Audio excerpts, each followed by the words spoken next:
Hey guys, Jared Wesley here of Live Traders, and it is that time of the week. It's lecture time. And this week's, guys, we're going to talk about moving average divergences, okay? We've talked a lot about moving averages, we've talked a lot about trend lines, etc. and so forth. But when moving averages diverge, say a 20 and a 200 or a 50 and a 200, there's a lot to be lessened or a lot to be learned and gleaned from that.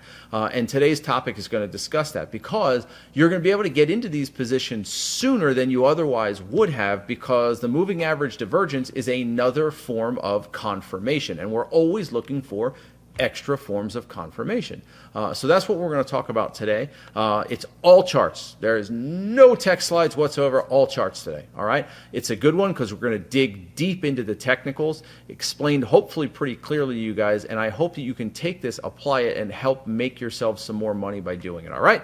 If you like these videos, click that like button, hammer that subscribe button. I am Jared Wesley of Live Traders. Let's get to it.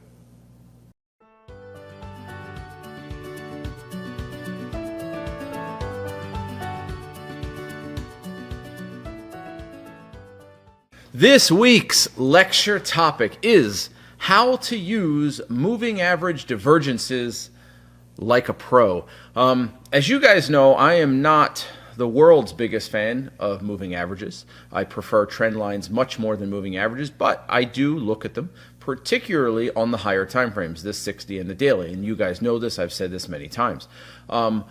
But in one of our lectures, I don't know, maybe a month ago or so, we did talk about moving averages, and there was only one or two slides about the divergence aspect.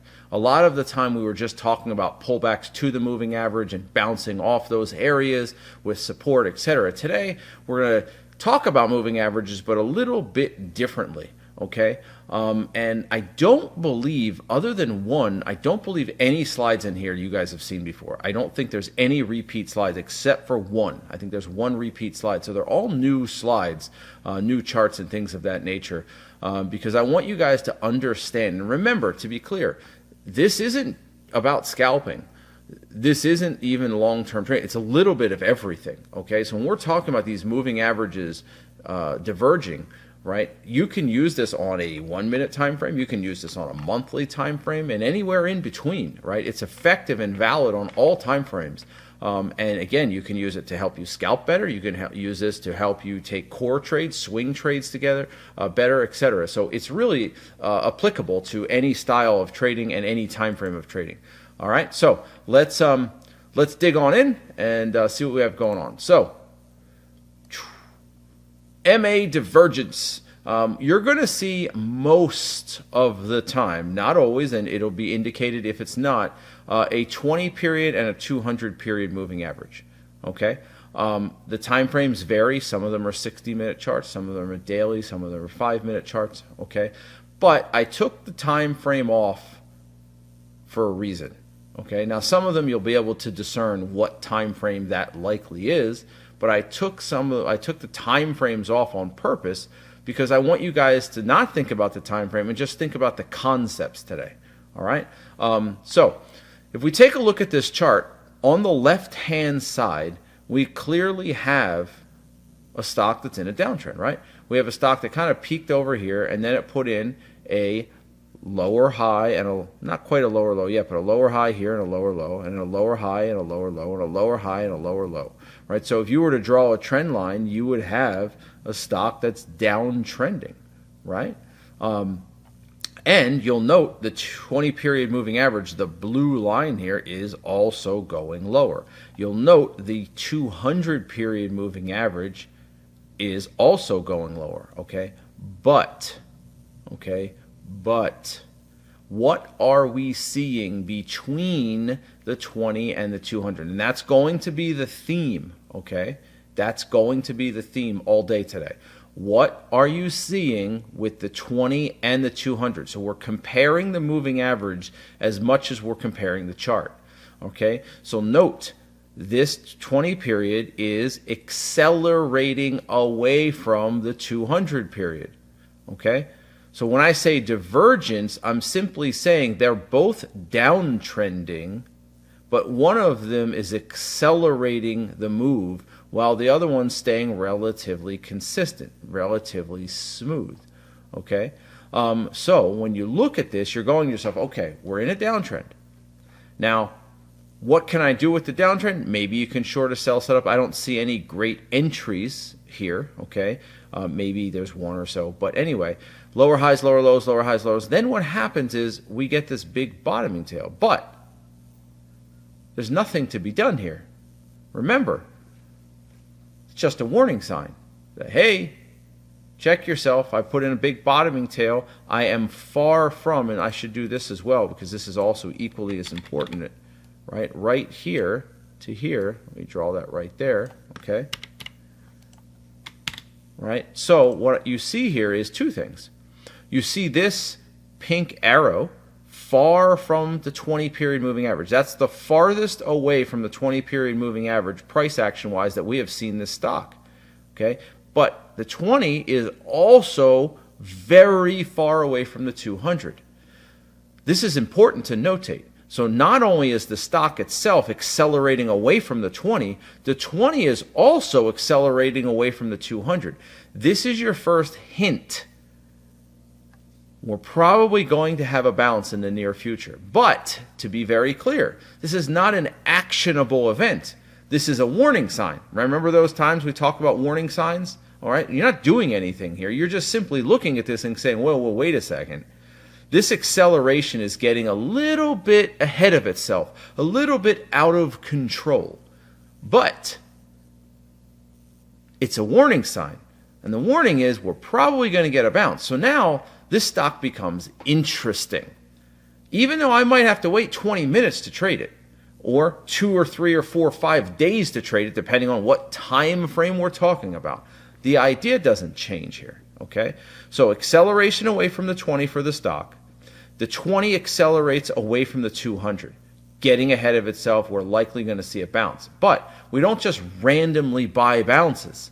We have to have some reason to buy them other than I think it's going to go higher. That's not a reason, okay? So we have our initial warning sign, which is acceleration away from the 20, acceleration away from the 200. Next warning sign, bottoming tail and a green bar, okay? Now, in a perfect world, which we do not live in, we would like to see what? A higher high, break of the moving average, or a trend line break, right? That's what we would like to see in a perfect world. We'd like to see a higher high on this bounce, a trend line break, or a moving average break. We don't get any of those things. We don't get any of them. But we do get a wide range green bar on volume. So then we continue to pull back and we retest the double bottom. And in doing so, we put in another bottoming tail, and we do not, it's important to note, we do not put in a new low. We put in a slightly higher low. Okay, now, you have a choice. You have a choice here. You can be the aggressive one and get in right here. See where my cursor is? Right there. Okay, you can be the aggressive one and get in right there. But remember, you're buying a downtrend. You're unquestionably buying a downtrend. You are still below the trend line. You are still below the declining moving average, and you're still in a downtrend. Okay? So, if you choose to get in here, you better nibble. I wouldn't go full. I wouldn't go all. I'd go a quarter to a half lot, third lot, somewhere around there. Okay? Give it all the room, and when it finally puts in a higher high and gives you a higher low, now you can start thinking about getting more shares. Now remember, part of this is expectation. If you want just a very quick bounce, maybe you're looking for 30, 40 cents, you might be able to just buy the double bottom here and get away with it. But it is aggressive. There's no doubt. You're in a downtrend, below the trend line, below the moving average. But this is a huge divergence from the 20 and the 200. So for me, I don't need to be the first person in, because why? If we are correct, this will be the bottom. But I don't have enough information to say de facto this is the bottom. There's a difference between thinking this is the bottom and knowing this is the bottom. I want to repeat that. There's a difference between thinking this is the bottom and knowing it's the bottom. And Aaron is correct. You start building the position early, but you need more confirmation. The confirmation is going to come in the form of breaking above the trend line, breaking above the 20-period moving average, and putting in a higher high. That's great. All those are extra confirmation. Now the only thing we're looking for is the higher low. And we get it. And it happens to be with multiple bottoming tails and above the 20 MA. But the moving averages are part of my thought process here. They're adding confirmation. Now I know this is the bottom. I know it. So now I can get in over here. I could put my stop under that bottoming tail. I could put it even lower. Depends on the market conditions, the stock itself. Some stocks are really whippy and just need a little more wiggle room. Other stocks don't need as much, right? So you might not give it as much room depending on the environment and how the stock trades. Okay, so now the stock's moving back up. But we didn't rush into it. We didn't do anything crazy or stupid or foolish. We waited for exactly what we wanted to see. A lot of people are like, yeah, well, I'll just get in here anyway. But you don't really know. It's still clearly in a downtrend. Why do you have to be the first person in? Because if you're right later, this stock's going higher for a while. Right? It's not going to go one bar higher. It's going to go all day higher, or a few days higher, or a week higher. So I don't need to be the first person. That's just an ego thing, right? I'd rather have my accuracy be 90% than 60%, okay? But like I said, if you want to nibble a very small position, quarter lot, third lot, okay, maybe. Keep your eye on it, whatever. But that's how this is done, using the moving averages, all right? Let's go on to the next one. Now we have a stock that's chopping around, holding this level, right? And then finally it breaks the level. But what I want you to notice is even before it breaks the support area, look at the divergence between the moving average. It was already beginning, okay? It started right here where the crossover happened on the top left. And then it just gets bigger and bigger and bigger and bigger. And then as soon as the stock breaks down, not only are we getting far from the 20 and the 200, you're also doing what? You're getting far from the 20. The price action candlesticks are far from the 20. So again, now you're looking at a stock the divergence here is massive. Okay? And we all know the 20 MA and the 200 MA, they're like magnets. They suck the stock back in. Okay? Well, when it gets ahead of itself and the acceleration becomes too extreme, you're going to get a bounce. Now, this one's a little different, but it's the point that I'm trying to get at. So now you have a stock that continued lower, all right? Still below the moving average, still below the trend line, okay? Consolidates a little bit, puts in a bottom, starts to bounce. There's really nothing to do here. There's really nothing to do here other than the idea that it may bounce. But what I want to ask you guys about is this area right here. I'm drawing a circle around it, okay? Probably should have put a circle there, but anyway. What's the thought process in this area, guys? Little audience participation here. What are you thinking about right here in this area? Okay? This stock is in a downtrend. We can clearly see that. It had a breakdown, continued lower. It's below the declining 20-period moving average. Okay? This area here, now granted, there's a lot of overlapping slop to the left of it, but this is something you look at and you should be thinking this is an area where the stock should pull back. Right, because you're moving into a little bit of overhead supply, right? Right there, if you were to take this line and just make it a little bigger, right? You're kind of moving into some overhead supply. You have a topping tail. You're around the declining 20 MA, right? You're around this area. So this is an area where you might expect a pullback. What changes your attitude? What changes your attitude that this could or should be a pullback? Right? What changes your attitude here?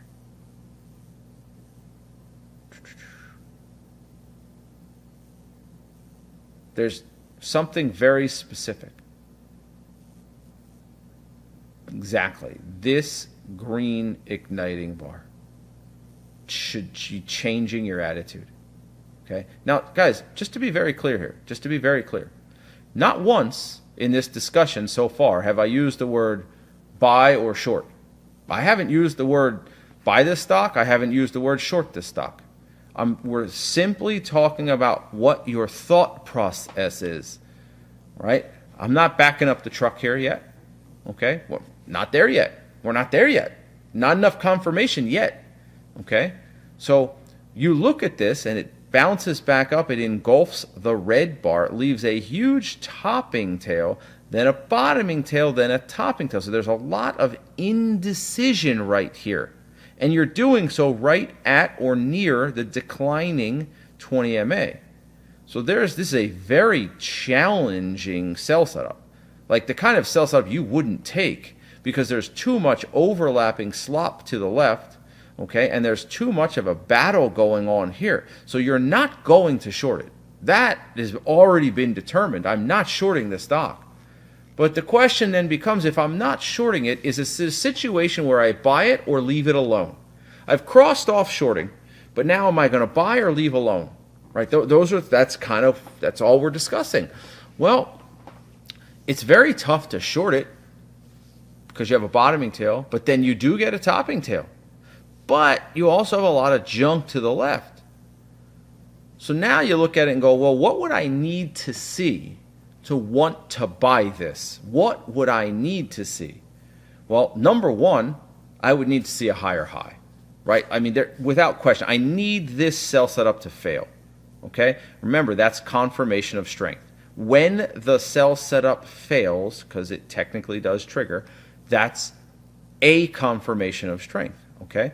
And you get this wide range green bar on some volume doing that. You're taking out this big topping tail, and you're putting in a higher high. So now, this would be an aggressive buy point, right where my cursor is. Right above this green bar would be an aggressive buy point. I'm not saying you should buy it here. I'm simply saying if you wanted to smally leg into this, this could be an area. You do have a somewhat smooth pullback here, but you are still dealing with this whole supply area to the left. You're still dealing with this whole supply area to the left, okay? So again, aggressively, you could take it above this green bar. Then it starts to move up, and it starts to pull back. And when it pulls back into the area or an area you would like it to pull back to. There is some minor price support. There is a moving average here, and this green bar completely engulfs this red bar, and the red bar is a pretty good size red bar. So what we're seeing here is the moving averages are now starting to come back together, right? They peaked down here. The distance between the 20 and the 200 peaked. Then it starts to turn the corner, and the 200 is magnetizing the 20, and they're starting to get closer, okay? So when you look at this, you have to start putting all things together, all right? You sit here and go, okay, it put in a higher high, which means sell setup failure, 1. It broke above the 20-period moving average, 2. You could argue it put in a double bottom. You could argue that. That's 3, okay? Then it puts in a higher high and a higher low, and it's at minor support, okay?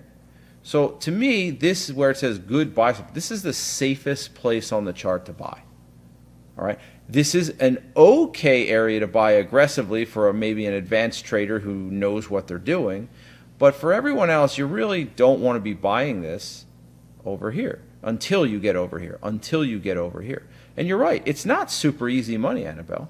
It's not. The concept, though, still is valid, which is, hey, we broke the trend line, we broke the moving average, but the moving averages got really far away. And when they get really far away, they tend to reversion to the mean. They tend to come back together. So that is letting you know, hey, this stock is probably going to be bouncing soon. But just because I think it's going to be bouncing soon due to the moving averages, it's not enough for me to get in it. I need more confirmation, right? More confirmation. All right, let's move on to the next one.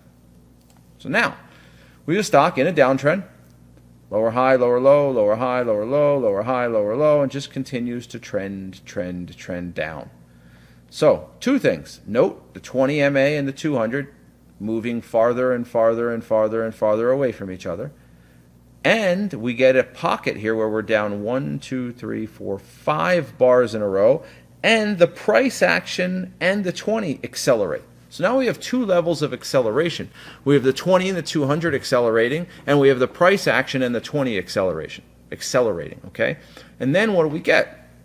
Well, a little bottoming tail with a green bar. We bounce back up into, hold on, I should have probably put this over there before, overhead supply. Let me change the color of that, boom. Okay, so now we have what? The stock that's bouncing back into overhead supply.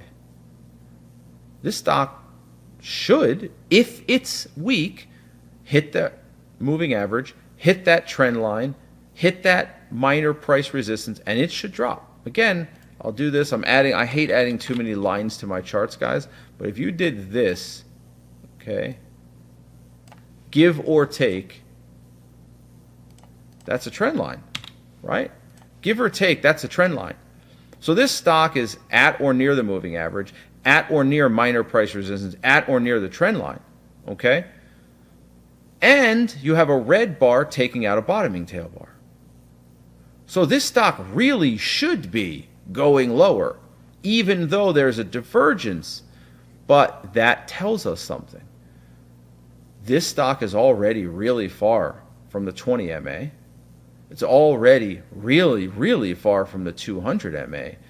This is going to be a lower odds sell setup because of the distance here.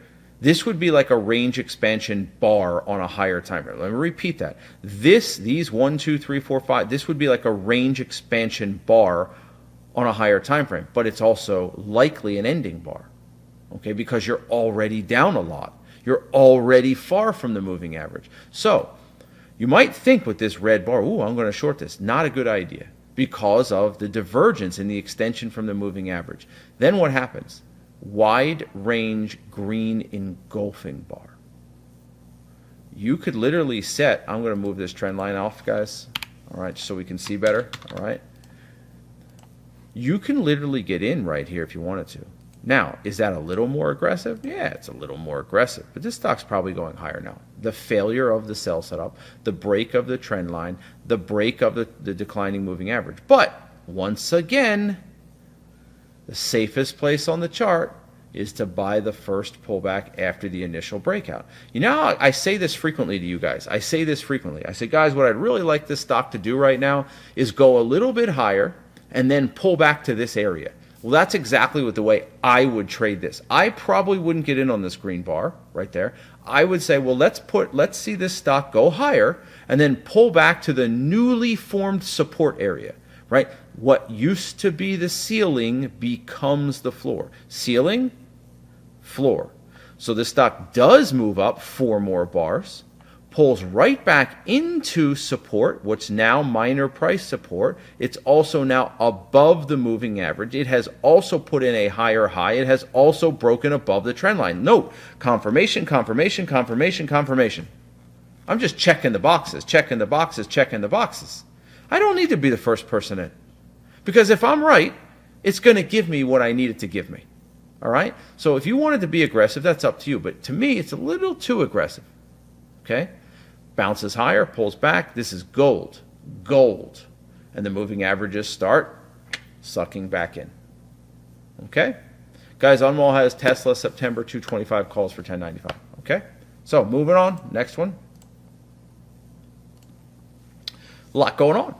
Stock moves up very choppily, all right? But it's moving up nonetheless, and during this move up, there are a couple wide range bars. There's a wide range bar here. There's a wide range bar here, right? So this stock is definitely strong on the way up. You can see some volume and some commitment on the way up.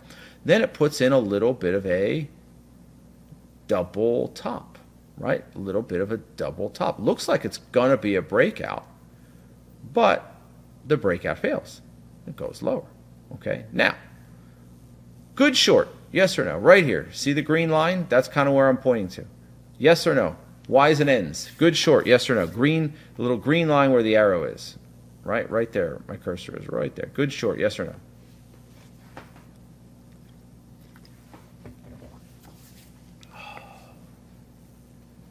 Only one person?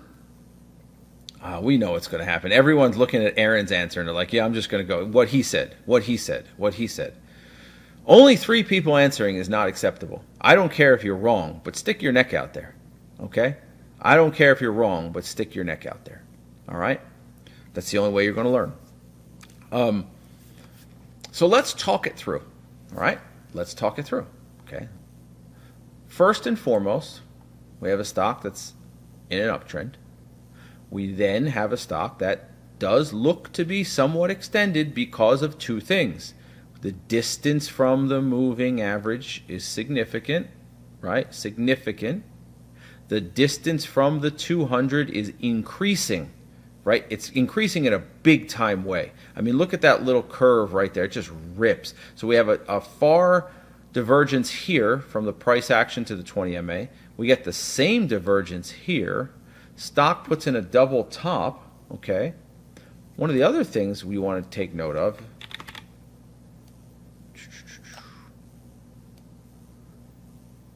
what are we doing right there? Let's make that orange, okay? All right, what are we doing right there? We are breaking below the trend line. We are breaking below the extended 20-period moving average, and we're just about to break support, okay? This is an aggressive entry, but it's not a bad entry. Okay, this little doji bottoming tail is not ideal, but if you're patient and you wait for this pivot to break, then I think you can make this trade work. And the goal would be to get it down to this area right here. That would be the goal. Get it somewhere around there, right? Okay, so get in at the green line, try to trade it down to this green line. Okay, now it's slightly aggressive, but it's not that bad, right? Especially when you start talking about the double top.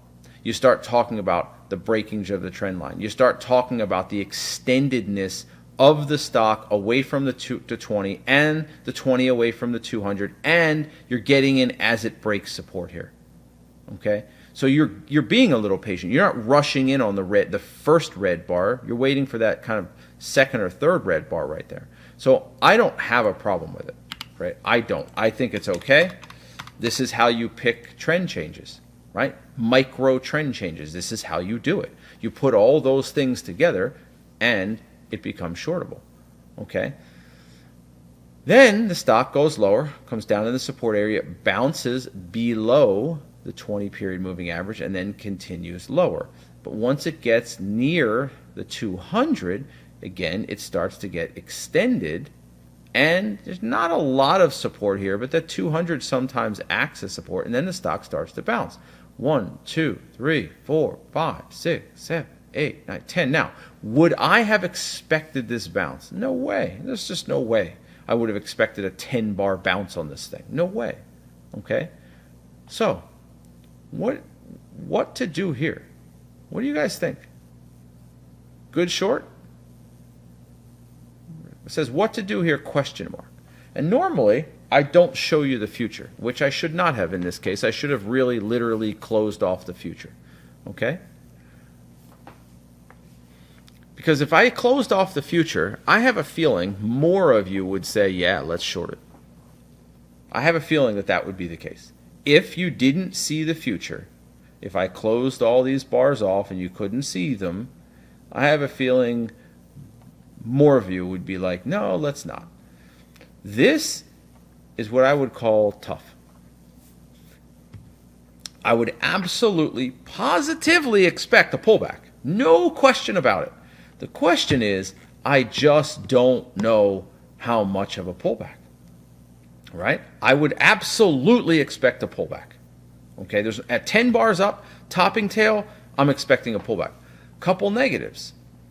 There's not a massive volume spike at the top. It did put in a higher high. Okay. A couple positives. It is very far from the 20-period moving average. It is up 10 bars in a row. It does have a topping tail. Right? So think about it for a second. It's up 10 bars in a row. It has a topping tail. And it's very far from the 20-period moving average. There should be a pullback here. The question is to what extent. That's the problem. So I would say this short largely depends on expectation and personal management. If you're a tight trader, you probably get away with this one. Right? You probably get away with this one. But I will say this. For me, just hypothetically, had I shorted this right there, I would probably be getting out of break even after seeing the second bottoming tail bar. All right, if I were to short this for a scalp and I saw the second bottoming tail in the green bar right there, I'd probably be getting out of break even. And then the third one, I'd definitely be getting out of break even. Because you're sitting there going, well, wait a second, bottoming tail, bottoming tail, bottoming tail. This stock should have pulled back already and it's not. Now, granted, had you been more patient, you probably could have squeezed some money out of this. Okay? You probably could have squeezed some money out of it. What I find fascinating, is people's comments. Because I'm going to be honest with you. I'm sorry. I'm just being straight. I don't believe you guys. I don't believe you guys. I just don't.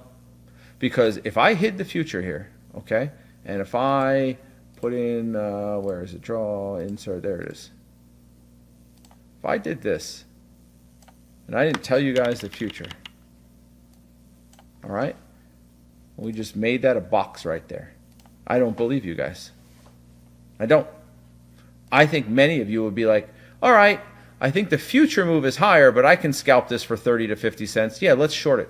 10 bars up. Oh, it's got to pull back. Oh my gosh, topping tail, far from the move. Oh yeah. Right? So I think you guys are, in my opinion, and I might be wrong, I don't have a lie detector test. I think a lot of you guys looked at the future, and said, yeah, I'm not going to take that. Okay? That's what I believe. All right? You saw that, and you're like, yeah, no, I'm not buying that, or I'm not shorting that. I'm looking at it thinking, yeah, there's something here I might short because it is far away. It is up 10 bars. It does have a topping tail. There has to be a pullback at some point. But I probably would have gotten out on one of those three bottoming tails, probably the second or third bottoming tail. Because it's a stock that when you see this, it should pull back nearly immediately. I agree, Annabelle, more people would have said yes. But anyway, you're learning the lesson. It's not a cookie jar trade. It's really not, because the expectation here is that it's going to put in a higher low. Seriously, I'm being honest, Derek, or whoever said that it's cookie jar trade, Dustin. Because the expectation would be it should pull back to the moving average. That's where it should pull back to, and it's going to put in a higher low. So if it didn't do that, you might give it a little extra room, maybe, but you should be able to work your way out of something like that, Why would you want to short it? Well, why do we short climactics? They're super strong moves, right? Super strong moves. People short things all the time into resistance. Every day you guys do it in here. I see every day somebody wants to short NVIDIA somewhere, and I'm like, wow, that's a tough one. But my point I'm making is people do it all the time because the idea is it's very extended, far from the moving average with a topping tail. Now, does it make it easy? No. Is it a little aggressive? Yeah. I would, like Aaron's saying now, I said it before, I would expect a pullback for sure. But I also expect a higher low, right? But I also expect a higher low. And another consideration is, well, what was the market doing at this moment in time, right? Is there a higher time frame pivot to the left of this? But again, if you cover this up, it looks a whole lot different than when you see the future. All right, moving on. All right, now we have a stock that is moving lower, breaking down over here, and we're getting a little bit of a mini climactic move. So what do we have? We have a divergence from the 20 and the 200 and a divergence from the 20 and the stock price. And we're getting a big ass volume spike at the bottom. Okay, so now, what are we seeing here? We're seeing a stock that's in a downtrend with a lower high and a lower low. Okay, now the stock is down 1, 2, 3, 4, 5, 6, 7, 8, 9, 10, 11 bars. Wait, what? It's the same damn thing we just saw, but now all you guys are expecting a bounce. But no one was expecting a pullback on the last chart. None of you guys were expecting a pullback here. Oh no, that's crazy. That's nuts. Now you see this chart and you're like, well, duh, Jared, it's far from the moving average. It's got a big volume spike. Of course it's going to bounce. Hypocrites, right? You hypocrites. You all damn well knew you're thinking this stock's going to bounce. This is the difference I find with people are more comfortable with stocks going lower than they are higher, right? So anyway, back to the main point, right? If we take a look at this, you see a stock that has accelerated the move towards the bottom wide range bar, far from the moving average, okay? And then you get a doji bar. So it bounces back up, a little bit of minor resistance, a little bit, but it bounces back up, maybe a 50% retracement, 40% retracement, okay? Back to the declining moving average. And if we do this again, pull this out right there, pull this down right here, I mean, we are basically right on it, sitting on that trend line there, right? Sitting on that trend line there, okay? So when you look at that, one, it's not a buy setup. I want to be very clear. Buy setups don't happen in downtrends, okay, unless they're climactic. But anyway, which is the climactic and not a buy setup. But anyway, so this is going lower, okay? And what do we need to think about here? We need to put this in context.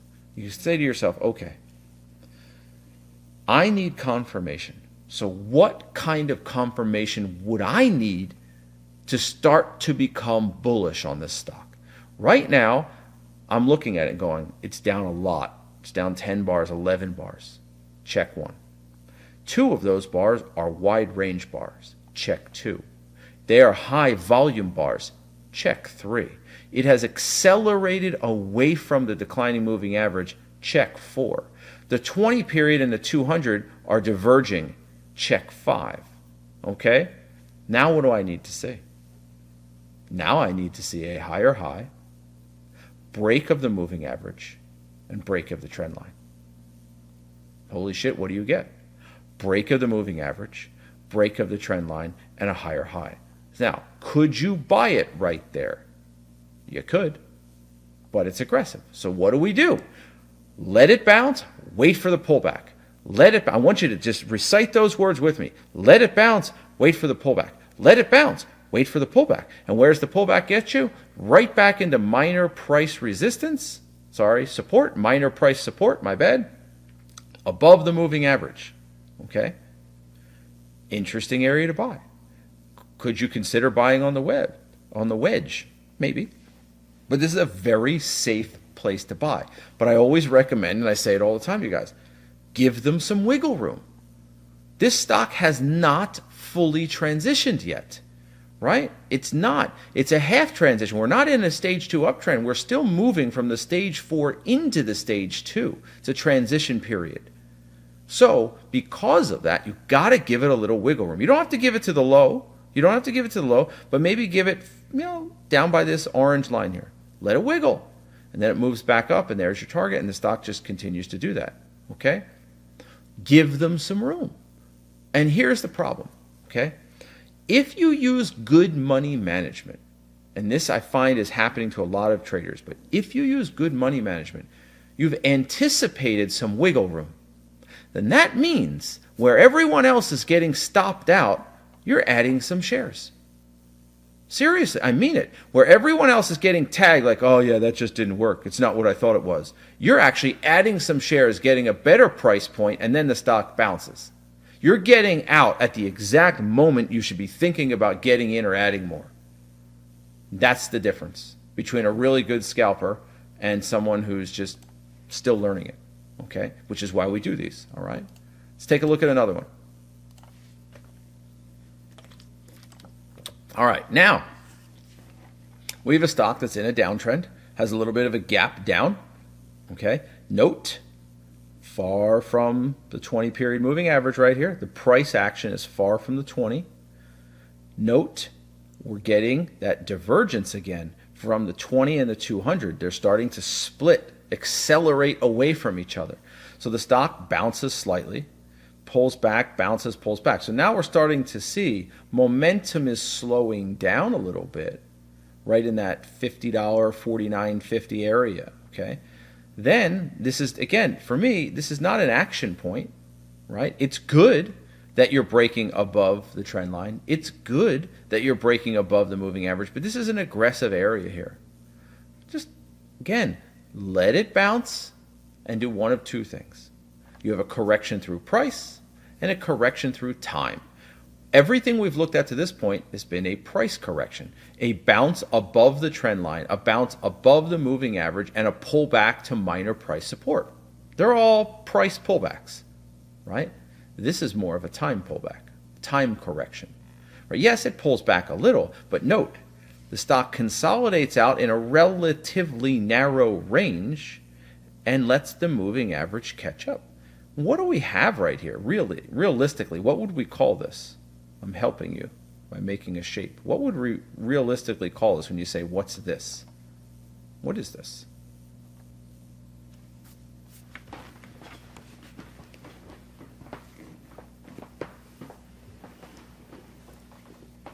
This is, should be like Jeopardy around here. What is, yeah, this is a wedge triangle, right? It's like, not quite an ascending triangle because it's not a flat top, but it's like a wedge, right? Lower highs, higher lows, right? If you take a look at it, higher low, higher low, higher low, higher low, lower high, and then that's a little bit of a lower high, not much of one, so you really have a wedge here. It's a beautiful wedge too. But one of the other things I want to talk about, because I've skipped over them, look at the wide range green bar, okay, right there, volume spike. That wide range green bar with a volume spike shows, I'll give you the answer, commitment.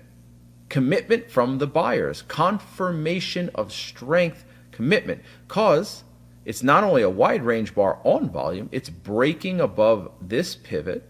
It's breaking above the trend line. It's breaking above the moving average. Okay? So it sits here and chops around. And as it chops around, what do we get? Guys, what do we call this in PTS? Talk to me. What do we call it? It says volume drop. Right out of the textbook, PTS. What do we call this type of volume? See who's been studying and who's not been studying. What do we call this type of volume?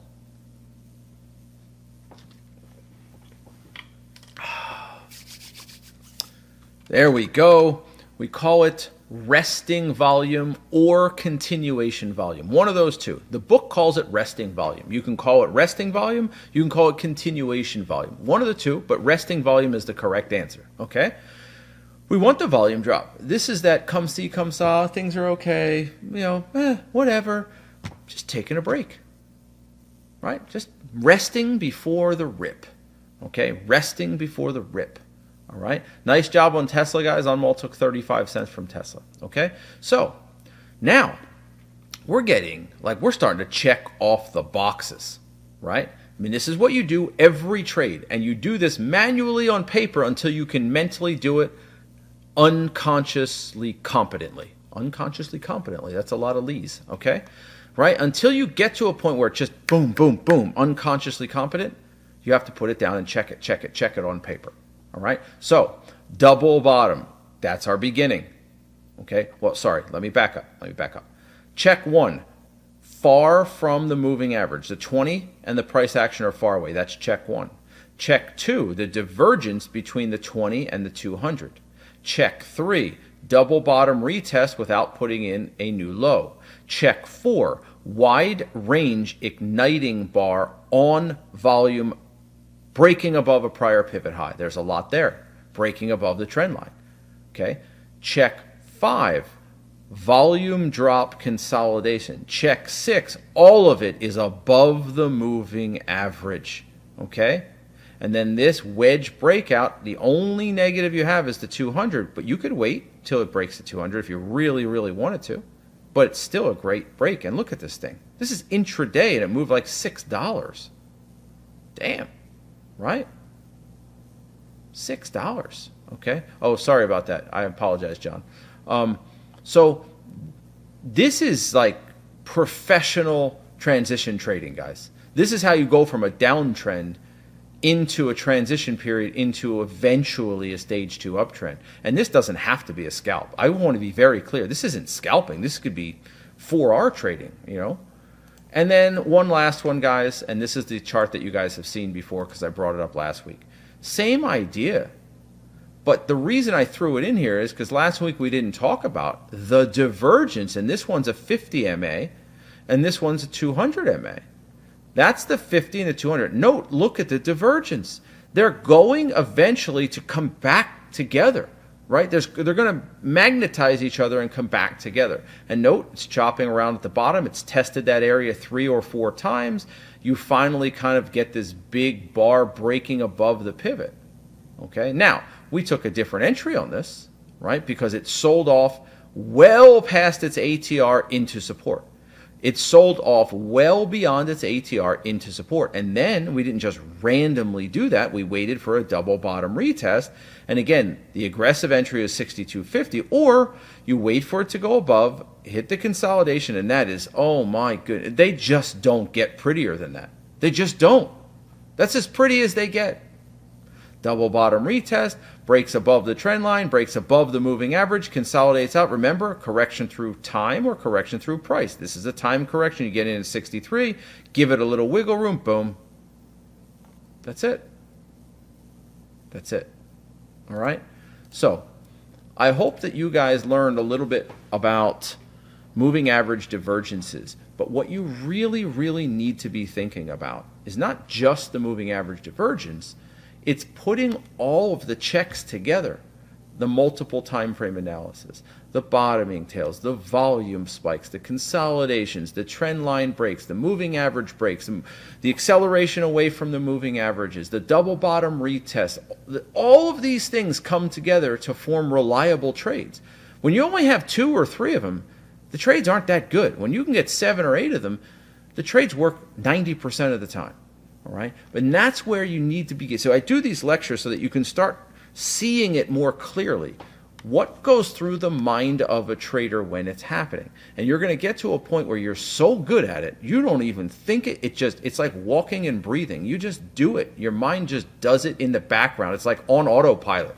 All these checklists and confirmations would be autopilot, autopilot, autopilot. And the only time you're thinking about them is when you have to explain them to somebody else. Because it's like Neo in the Matrix. It just makes sense. But to get to that point, you need to break these things down one by one, individualize them, write them down, make the checklist. All right? And then when you see a trade, check, check, check, check, check. You watch great traders in the chat room. You watch great traders. They're not thinking. They're doing because they've already thought it through in 3 seconds. Okay? Boom. Oh, wow. And as soon as they see it, they just know it. Literally, it takes a second or two. Oh, wow, look at that. You seen people do that? Oh, my gosh, look at that. Like that fast. That's your job. Get to that level of unconscious competence. And hopefully today's lecture is one more step to that level, okay? Because these are real things. Everything we just discussed are things that I use every single day, things Unmol uses every single day to be a better trader, all right? So, hope you guys learned a bit. I'm Jared Wesley of Live Traders. We'll get back at it again next week.